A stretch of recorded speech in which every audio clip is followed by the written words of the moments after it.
You know, I think this is the craziest thing that I have seen all week.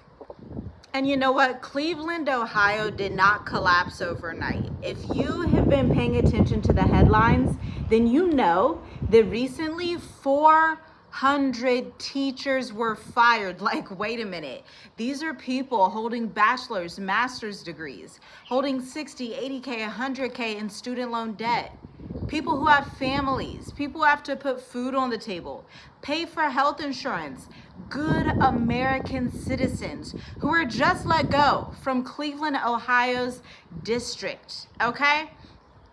This is a precursor to something that you are going to see throughout many cities. There's going to be many Clevelands. Cleveland is just stop number one, and I want to break down why in this video and what you can do if you were impacted by federal layoffs, if you were impacted by the AI revolution, and you're like, hey, I need to generate more revenue, more money to get out of debt.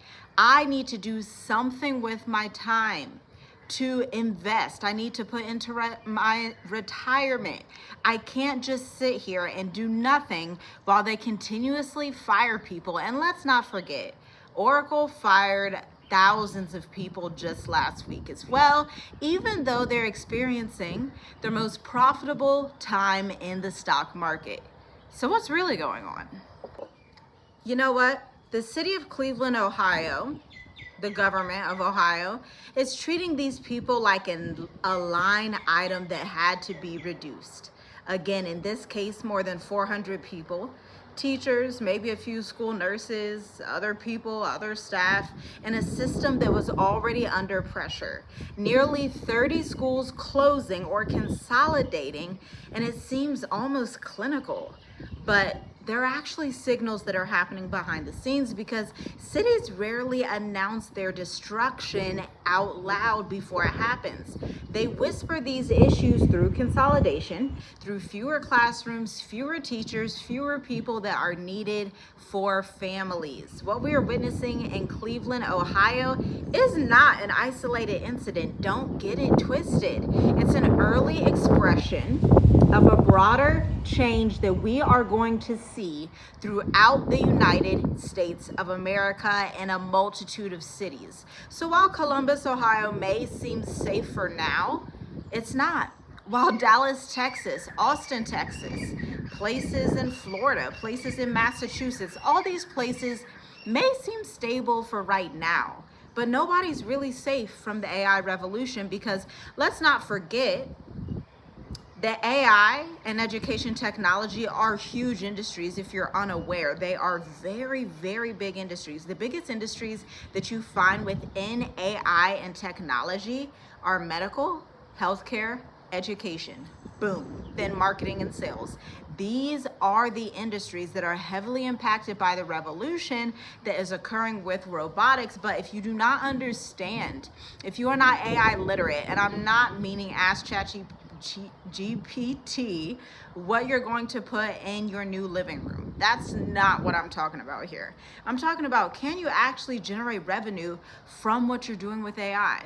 Not AI telling you how to write a poem, how to create a piece of copy. These are all primary school activities on AI.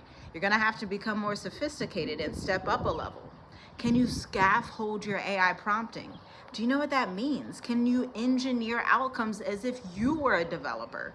These are skills that you need to have even if you're a teacher. We also need to take a look at the fact that while schools closed, neighborhoods that once revolved around elementary schools, sports programs, recreational activities, hustling and bustling in the streets of children just playing and laughing, they lose their center of gravity. Really, schools are the heartbeat of a city. Families with options quietly begin to relocate out of Cleveland, Ohio to go somewhere else. And the sizes don't grow anymore. Program diversity shrinks. The system continues to function, but with less margin of error. People start to dwindle and start to go away to cities maybe that seem more popular, whatever those cities will be. Actually, if you have an idea of what those cities will be that are actually attracting people to them, leave a comment down below, because all of us would like to know. But this is a great time to segue into something, because I couldn't hear this information and not do something about it. You know, it reminds me of one of our retired programs, Black Edu Amplified, where we would teach consultants and teachers, project managers, technical project managers, IT technicians, electricians. We would teach them how to build their consulting business from scratch, okay? We would show them how to bring their position to the marketplace, because the issue that most people are experiencing, especially teachers and clinicians, they already have the expertise, but the wear and tear from working every day, 40-hour, 60-hour weeks, grading papers, dealing with school and work politics, this can really drag your soul down, and it leaves you with less mental capacity to even believe that you could do something like start a business. But I'm here to tell you that you can. Not only can you start it, and you probably already did start it, quite honestly, but you let it go to the wayside. You're like, oh, it's a little too hard right now, so I'm not going to concentrate on that, without getting consulting help, the help that you need in marketing and sales to show up confidently. Go ahead, check out the link in the description, because I opened up one VIP day slot for April and May.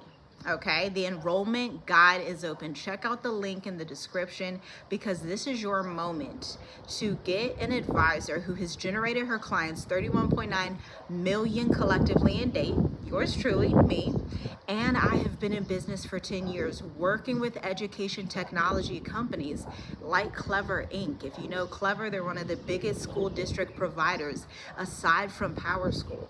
I've worked with these corporations not on W-2, but as a business consultant to up-level their marketing and their business solutions. So if you're curious, check the link in the description, because this could be your ticket out of being fired, out of poverty, and out of having to rely on a system that, at this rate, just be honest, they don't care about you. For residents, what's about to happen is going to be very subtle. So if you're in Cleveland, Ohio and surrounding suburban areas, you do want to pay attention to this, because it's going to start out as a delayed repair, a few small businesses closing down, a longer commute, a public service that once felt reliable, now requiring more planning. But over time, this introduces a new layer of friction into daily life, economic pressure. And as population density shifts, tax brackets adjust, cities are going to face increasingly difficult financial decisions. They're going to raise taxes and risk accelerating outward migration. They're going to cut services and diminish everything that made these once very, very popular cities. Cleveland, Ohio is a very, very popular metropolitan. They're going to risk not having as many people and becoming a ghost town. Can anybody believe that Cleveland, Ohio would actually become a ghost town maybe by 2030? For individuals and families, this is going to manifest as a paradox. The cost of living does not necessarily decrease in proportion to what's happening in the city. It may remain relatively affordable compared to coastal cities, of course, it's Cleveland. But the broader ecosystem, schools, infrastructure, public services, they're definitely offering less in return, okay? And this is not a collapse in a cinematic sense. This is a contraction and a practical one, a slow one.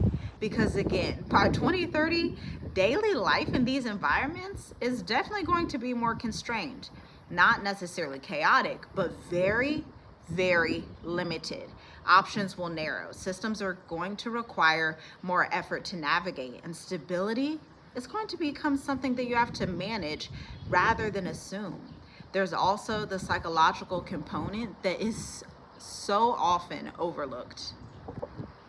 Cities function on belief, the spirit of a city, the spirit of, oh yes, the Cleveland Browns, and yes, this is the place where people can go and not only party, but they can also have the metropolitan areas. You can also get great jobs, you can get great houses, you can get, like, that was the thing that made Cleveland the place. Again, I am from Columbus, Ohio, okay? So I'm very, very familiar with Cleveland. Would go up to Cleveland to visit my cousins, all of those things.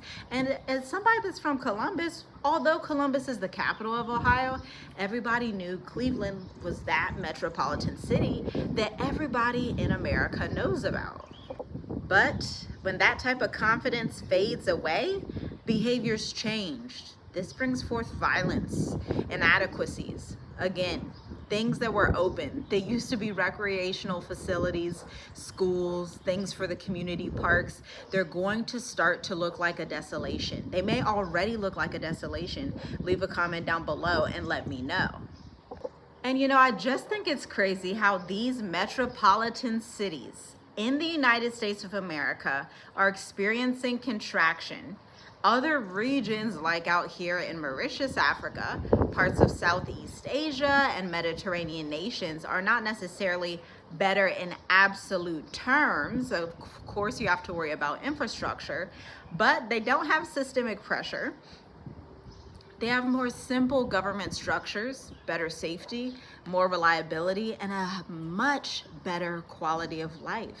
For individuals with portable income, remote workers, consultants, digital entrepreneurs, this creates a new level of opportunity where the question is no longer, am I confined to this one neighborhood in this one city for the best trade-off? Do I have to stay somewhere else in Ohio, a different city like Cincinnati? No, it expands into a more elevated question. Where can I go on this earth that will benefit me and my legacy for generations, especially once you have your consulting business in place, especially once you're booking clients? I remember 10 years ago, sounds like a long time, and it was, 2016 is when I started my business. I was blogging. I would send these emails to so many businesses until I would get yeses. And the moment I would get a yes, I would offer my blogging services to elevate their business, because this is when, social media marketing, internet marketing wasn't as huge. It was a new thing. And so they were like, yeah, definitely need a company blog. And those were my humble beginnings, which transferred into offering social media marketing and email marketing, not just for small businesses, but actually for enterprises, and being recognized as the top 1% of email marketers on planet Earth, getting me to work with companies like we were talking about, Clever Inc., Function of Beauty, finance companies, tax relief companies doing multiple millions per year. And now most recently, technology companies that went from a mere 10 million in venture capital funding to being worth over 350 billion in a matter of 2 years. So I know a thing or two about how to innovate with AI. Not only do I know a thing or two, but I also understand that there is such a huge knowledge gap in the community. And when I say the community, I mean people of color and women, because I'm going to tell you, some of my clients that are white men from California, they are not waiting for opportunity to pass them by. They're not just waiting for somebody to believe in them. They will take something, run with it, and literally blast off to the moon. And I think you deserve to do the same thing. I think you should do the same thing. In fact, I know that you have to do the same thing, because there's something we didn't even get to talk about yet in this video. These schools are actually being replaced with AI private schools. Yes, you heard it. AI private schools. Remember Melania Trump, maybe 2 weeks ago, maybe it was last week, she announced that AI should be in more schools. Do you understand that they are privatizing education in the way that Pepsi, Coca-Cola, private equity funds, all of these huge capitalistic businesses work? Education is the same way. It's going to be privatized so that the best tech bro AI companies can educate people through, not humans, not teachers, through AI.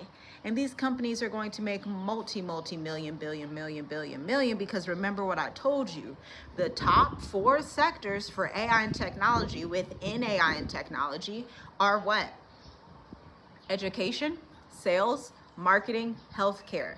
This is where the most opportunity lies, and that's exactly why my VIP day is designed towards those 4 types of consultants as well as project managers. Check out the link in the description because I would hate for you to get left behind in the AI rush. I understood, uncomfortably of course, that AI is not going anywhere in 2024, and so I was like, fine. I'll immerse myself in it and learn it and figure out what's going on. And I'm telling you, the contracts I've been able to get in my 10-year-old business to date, just because the willingness to learn technology at a deeper level. And again, this isn't about like make a cutesy graphic, like actually fully build an AI business, a business that does not have to rely on you. It's possible, and there's more information at the link in the description, because at the end of the day, these schools are going to be privatized by AI. These data centers are going to continue being built around Ohio and around the Midwest. And so the next logical question is, what am I going to do about this? Am I going to allow my children, my nieces, my nephews, my family, my friends to inherit dust? Or am I going to do something about it because the wealth gap is already too big? But hey, it's your choice. I already know the choice I made. You already know the choice I made. And if you would like to hear more about business consulting, go to the Introvert Marketer podcast on this YouTube channel. Binge it. It's been alive since 2022. There's so much content there. Or the Black Edu Amplified playlist. Both of those playlists are super good for you as a consultant. And I will see you in the next video.